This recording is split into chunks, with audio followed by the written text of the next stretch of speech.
ビワの実にはベータカロチンやタンニン、クロロゲン酸などが含まれていて、抗酸化作用があるため、アンチエイジングや生活習慣病に効果があると言われています。今回はビワの実を使ってビワサワードリンクを作ってみました。材料はビワの実 500g、氷砂糖 50g、リンゴ酢 100ml です。まず最初にビワの実をきれいに洗い、皮を剥き、ヘタを取ります。実は少しチクチクするので、手袋をして作業するのがおすすめです。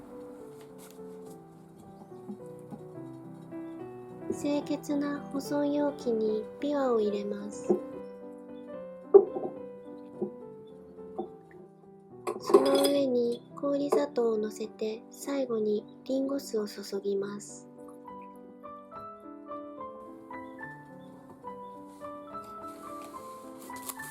ラップで蓋をします。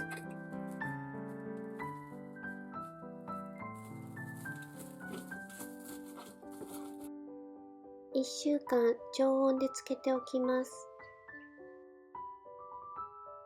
1週間経ったら、こしてエキスを取り出します。エキスを2から5倍の水や炭酸水、お酒などと割っていただきます。